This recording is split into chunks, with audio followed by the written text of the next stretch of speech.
फिजाओं में एक अजब सी खामोशी है। कहीं ये खामोशी किसी तूफान के आने का इंतज़ार कर रही है। जी हाँ दोस्तों, नमस्कार, अस्सलाम वालेकुम। मैं रोशन खान आपका इस्तकबाल और स्वागत करता हूँ द इंक न्यूज़ पे। दोस्तों, जैसे जैसे चुनाव नज़दीक आ रहे हैं, तमाम राजनीतिक दल अपने अपने तरीके से मैदान में कूद चुके हैं। 2022 का चुनाव जीतने के लिए अपनी अपनी रणनीतियां बना रहे हैं। एक वक्त था जब इस देश में चुनाव होते थे, हर राजनीतिक दल का अपना एक मैनिफेस्टो होता था, एक घोषणा पत्र होता था। वो घोषणा पत्र लेकर वो लोगों के बीच जाते थे, मतदाताओं को रिझाते थे और उनका वोट लेते थे। लेकिन एक बारगी कुछ ऐसा हुआ इस देश में कि मंडल और कमंडल नामक दो ऐसे शब्दों का खूब इस्तेमाल हुआ और तब से भारत की राजनीतिक दिशा और दशा दोनों बदल गई। जी हाँ, मैं बात कर रहा हूँ आरक्षण की राजनीति और धर्म की राजनीति। इसी को शायद हम मंडल कमंडल कहा करते थे, लेकिन आज की स्थितियाँ उससे कई कदम आगे जा चुकी हैं। जिस तरीके से पिछले कुछ दिनों से कुछ न कुछ ऐसे बयान कुछ नेताओं के आ रहे हैं, उससे एक चीज़ तो स्पष्ट हो गई है, कुछ बहुत बड़ी अनहोनी उत्तर प्रदेश में होने वाली है। जी हाँ, मैं स्पष्ट कर दूं, जिस प्रकार से पिछले 3 दिन से 3 बड़े नेताओं के बड़े बयान आए। वो बड़े बयान क्या हैं? ऐसा लगता है कि ये 3 नेताओं ने जो अपनी बातें कही हैं, ये सरकार की, भाजपा सरकार की 2014 से लेकर कल तक की मुख्य उपलब्धियां हैं जो इस देश में किया उन्होंने, और उसको दिखाने और जताने का प्रयास हर कदम पर करते चले जा रहे हैं। ज़्यादा पहेलियां नहीं बुझाऊंगा, सीधा मुद्दे पे आता हूं। दोस्तों, 3 दिन पहले भारत के गृह मंत्री अमित शाह का एक बयान आता है। वो बयान ऐसा है, उसको मैं अपने शब्दों में कह रहा हूँ जो उन्होंने कहा है। मैं उसका वीडियो नहीं दिखा पाऊँगा, कॉपीराइट इश्यूज़ होते हैं, इसलिए उसको नहीं दिखाऊंगा, लेकिन मैं उनके वो शब्द बताता हूँ जो उन्होंने एक जनसभा में बोला। उन्होंने कहा कि मैं उत्तराखंड देवभूमि जा रहा था, शुक्रवार का दिन था, और अचानक रास्ते में गाड़ी रुक गई। तो मैंने पूछा क्या हुआ, तो ये हुआ कि रोड ब्लॉक है। तो उन्होंने कहा क्यों ब्लॉक है? तो ड्राइवर ने और जो उनके साथ थे उन्होंने शायद कहा कि आज शुक्रवार है ना।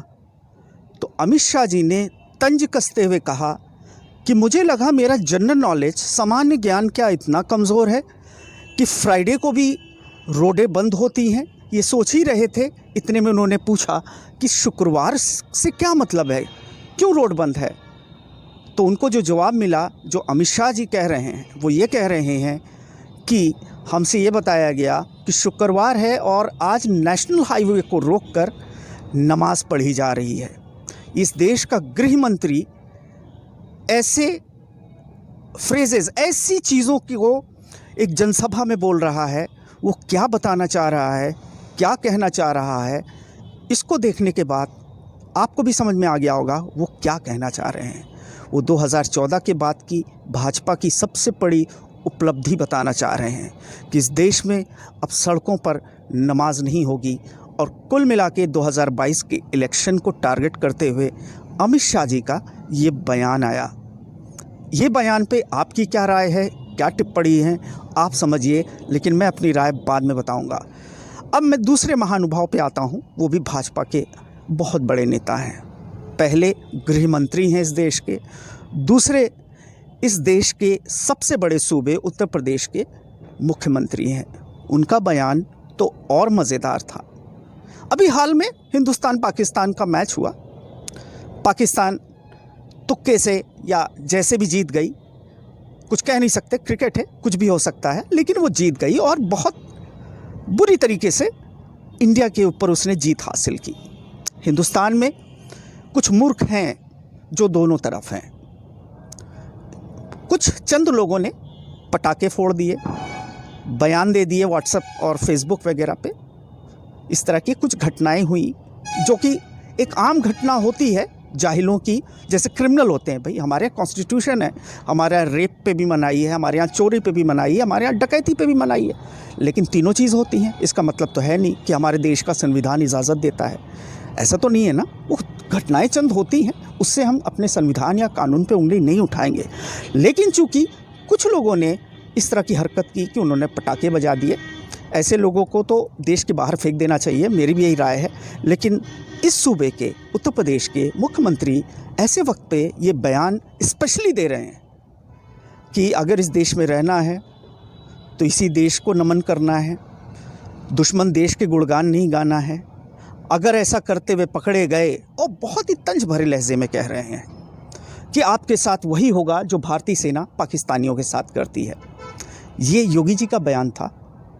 अब यहाँ पर बात ये आती है, चंद लोग कोई हरकत करते हैं, उसके लिए कानून है, उसके ऊपर NSA लगाओ, UPA लगाओ, उनको फांसी दे दो, उनको सड़क के चौराहे पे गोली मार दो, किसी को फ़र्क नहीं पड़ना है। ये बहुत ही शर्मनाक चीज़ है। हमारा मुल्क है, हमारे मुल्क में अगर यहाँ का रहने वाला इस तरह की बात करता है, बर्दाश्त नहीं करेंगे हम। लेकिन एक सूबे का मुख्यमंत्री स्पेशली ऐसी बातें कर रहा है, जबकि वो जान रहा है कि ये उसकी बहुत बड़ी उपलब्धियों में से नहीं है, लेकिन वो जता रहे हैं अपने कुछ ख़ास वर्ग को कि देखो हम इनके ऊपर कैसे नकेल कसे हुए हैं। मतलब कि वो चंद लोगों की वजह से पूरी कम्युनिटी को योगी जी खुलेआम धमका रहे हैं, और धमका भी ऐसे रहे हैं कि क्या बताएं। वो लगते ही नहीं है कि अगर ये किसी सूबे के मुख्यमंत्री हैं, बड़े आम इंसान की तरह, जो आम इंसान जैसे कोई बातें करता है वैसी बातें कर रहे हैं ये दो महानुभाव। तीसरे महानुभाव का आज बयान आया सुबह, मैंने देखा वो कहीं किसी प्रेस कॉन्फ्रेंस या किसी से बात कर रहे हैं, और एक बाइट टाइप का है जिसमें वो तंज कस रहे हैं। तंज क्या कस रहे हैं कि अखिलेश यादव ने अभी शायद, भाई अखिलेश यादव का ज्ञान कितना ज़्यादा है किसी से छुपा नहीं है। राहुल गांधी हो, चाहे वो योगी जी हों, चाहे वो अखिलेश जी हों, बहुत ज़्यादा फ़र्क नहीं है इन लोगों में। सब अपने अपने किसी न किसी क्षेत्र के महा खिलाड़ी हैं। ये कुछ भी कह सकते हैं, कुछ भी कर सकते हैं, इनके ऊपर ज़रा भी हम शंका नहीं है हमें। ये कुछ भी कर सकते हैं, कुछ भी कह सकते हैं। इन तीनों का जनरल नॉलेज, तीनों का जो है बराबर ही है, उसमें मुझे कोई फ़र्क नज़र नहीं आता है। जी हाँ, अखिलेश यादव हो, चाहे राहुल गांधी हो, चाहे योगी हो, तीनों ही एक कैटेगरी के हैं। ये लोग ऐसी बातें करते हैं जिससे कि साबित हो जाता है। तो अखिलेश यादव ने अभी हमारे प्रथम गृह मंत्री लौह पुरुष सरदार वल्लभ भाई पटेल की जयंती पे शायद उन्होंने लियाकत अली जिन्ना को उनके बराबर खड़ा कर दिया। अब वो क्यों कर दिया वो जाने, और उनकी तारीफ़ कर दी और उनको स्वतंत्रता सेनानी तक कह दिया। ठीक है, वो स्वतंत्रता सेनानी रहे, इसमें दो राय नहीं है, लेकिन भारत की जो डिस्ट्रीब्यूशन हुआ, जो बंटवारा हुआ, उसके वो विलेन हैं। ये हमें एक्सेप्ट करना पड़ेगा, हम उनकी तारीफ़ नहीं कर सकते। जिस तरह से RSS की 2 नेशन थ्योरी थी, हेडगेवार ने, वीर सावरकर ने, इन सब की यही थी कि एक जगह पे दो विपरीत धार्मिक विचारधाराएं नहीं रह सकती, इसलिए 2 नेशन होना चाहिए। मैं खुल के कह रहा हूँ, ये RSS की है इनकी 2 नेशन थ्योरी, और वही जिन्ना ने भी एक्सेप्ट की थी। हालांकि इतिहास में ये दर्ज है कि शुरुआत RSS की तरफ से हुई थी, हेडगेवार की तरफ से हुई थी, श्यामा प्रसाद मुखर्जी की तरफ से हुई थी। तो इस बंटवारे में जितना जिन्ना का रोल है, उतना ही हेडगेवार, RSS और बाकी लोगों का भी उतना ही रोल है। हम इनकी तारीफ़ कभी नहीं करते, ना ही इनको हम देशभक्त कहते हैं, क्योंकि ये स्पष्ट है RSS ने 1942 में भारत छोड़ो आंदोलन की मुखालफत की थी। जब अंग्रेज़ों को जाने की बात हो रही थी तो इन्होंने मुखालफत की थी। ये सबसे छुपी नहीं है। वीर सावरकर वाला मामला हो, चाहे गोडसे वाला मामला हो, जिस प्रकार से भाजपा आज उनका गुणगान कर रही है, वही गलती अखिलेश ने की। उन्होंने जिन्ना की तारीफ़ कर दी, लेकिन जिन्ना की तारीफ़ करना बहुत बड़ा पाप इसलिए हो गया कि जिन्ना रहा मुसलमान। अब भाई बीजेपी का तो ये मेन एजेंडा है, उनको तो बस एक तूफ़ान लाना है किसी भी तरीके से। तो हमारे सूबे के उप मुख्यमंत्री, ये तीसरे महानुभाव हैं, केशव प्रसाद मौर्य, ये क्या कहते हैं कि अखिलेश यादव दरअसल अखिलेश अली जिन्ना हैं, और वो कोई समाजवादी नहीं है, वो नमाजवादी हैं। ज़रा देखिए, बेशर्मी की हद देखिए। एक सूबे का उप मुख्यमंत्री इतने बड़े ओहदे पे बैठते हुए भी वो एक आम जनमानस की तरह, एक लेमैन की तरह बयान दे रहा है। उसको ज़रा भी समझ नहीं आ रहा है कि मैं क्या कह रहा हूँ। भाई उसको समाजवादी की जगह आप उसको विघटनकारी कह दो, उसको देशद्रोही कह दो, लेकिन नमाजवादी कहने की क्या ज़रूरत थी? क्या आपको मुसलमानों से इतनी नफ़रत है? क्या नमाज़ पढ़ने वालों से इतनी नफ़रत है? अब्बा जान से इतनी नफ़रत है? रह रह के इस तरह के बयान आ रहे हैं। मैंने इसीलिए कहा ये जो खामोशी आज की है, कहीं आने वाले तूफ़ान की दस्तक तो नहीं दे रही है। और ये दस्तक इसलिए दे रही है, अच्छा ये इस तरह के नेता भी सर्वाइव इसीलिए कर रहे हैं इस देश में क्योंकि एक बहुत बड़ा वर्ग, मूर्खों का वर्ग है जो इनको सुनता है, मानता है, जयकारा लगाता है, चाहे वो अखिलेश यादव के साथ हो, चाहे राहुल गांधी के साथ हो। जो इनके बेतुके बयान आते हैं, इस पे जयकारे लगते हैं तो इनके हौसले बुलंद होते हैं। जिस दिन इनके जयकारे लगने बंद हो जाएंगे, नहीं, नेशन फर्स्ट, राष्ट्र पहले है, हमें राष्ट्र को देखना है। कोई भी ऐसा वक्तव्य नहीं आना चाहिए कि देश की एकता, अखंडता पर उसका कोई भी असर पड़े। इस वक्त हमें देश को बचाना है।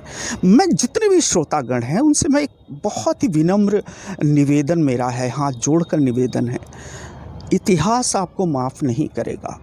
अगर इस तरह की सोच रखने वाले लोगों के साथ आप जुड़ रहे हैं और इस तरह की बातें, मैं भाजपा के लोगों से ही पूछता हूँ, मैं कांग्रेस के लोगों से भी यही पूछता हूँ, जिस तरह की ये राजनीति की है 70 सालों से, मुसलमानों को जिस तरह से इन्होंने ऐसे कगार पर ला के खड़ा कर दिया कि आज मुसलमान की क्या स्थिति है पूरी दुनिया देख रही है, वही हाल हिंदुओं का बीजेपी कर रही है। एक दिन ऐसा आएगा कि यही सारे लोग इनको गाली देंगे, लेकिन वो वक्त ऐसा होगा कि कुछ कर नहीं पाएंगे।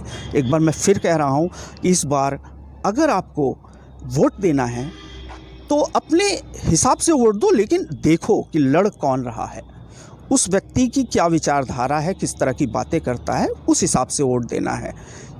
आपको धर्म के नाम पे कोई भी बरगला रहा हो, उस पर आपको ज़रा भी ध्यान नहीं देना है। ऐसे लोग सिर्फ देश को तोड़ने की बात करते हैं, चाहे वो मौलाना हो, चाहे वो अखिलेश यादव हो, चाहे वो ओवैसी हो, चाहे वो राहुल गांधी हो, चाहे योगी हो, चाहे मोदी हो, चाहे अमित शाह हो। अगर ये धर्म की राजनीति कर रहे हैं तो एक पढ़ा लिखा हिंदुस्तानी नागरिक इसका हमेशा विरोध करेगा। और इसी विनम्र निवेदन के साथ एक बार फिर आप लोगों से यही कहना है कि आने वाले जो चुनाव हैं उसमें बहुत सोच समझकर आप वोट करिए, क्योंकि इस देश को बचाना आपके हाथ में है।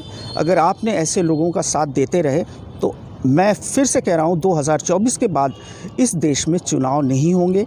ये लिख लीजिए, अपने इन शब्दों को याद रखिएगा। मैंने आज जो कहा है, 2024 के बाद इस देश में चुनाव नहीं होंगे, क्योंकि जो ये धार्मिक उन्माद जिस तरह से बढ़ रहा है इस देश में, वो बहुत ख़तरनाक है आने वाली नस्लों के लिए। आज बेरोज़गारी बढ़ गई है, स्वास्थ्य सुविधाएं क्या हैं, हमने कोरोना काल में देख लिया किस तरह लोग ऑक्सीजन के बिना मरते रहे, बेड के बिना मरते रहे, हॉस्पिटल के बिना मरते रहे। लोगों के पास मूल सुविधाएं, खाने पीने की चीज़ें नहीं थी। लोग, छोटे छोटे बच्चे दूध के बिना मर गए।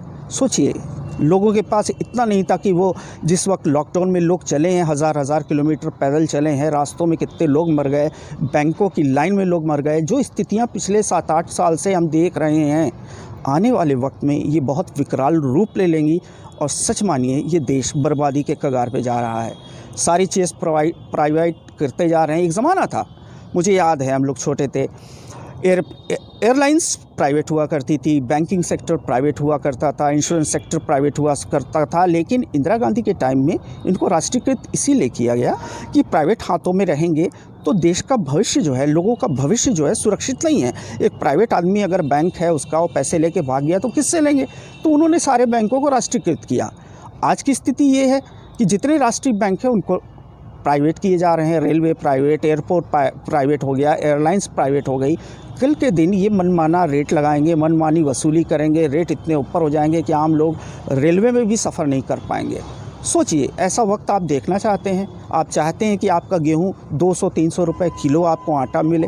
ये सब होने वाला है। जिस तरह से किसान बिल का विरोध हो रहा है और जिस तरह से लोग उसको धार्मिक एंगल देके खालिस्तानी कहकर उनको एकदम से नकार दे रहे हैं कि भाई ये किसान नहीं है, खालिस्तानी है, ये सिर्फ़ और सिर्फ आपकी कमियां हैं, क्योंकि आपको जो दिखाया जा रहा है वही आप देख रहे हैं। आप स्वविवेक का इस्तेमाल ही नहीं कर रहे हैं।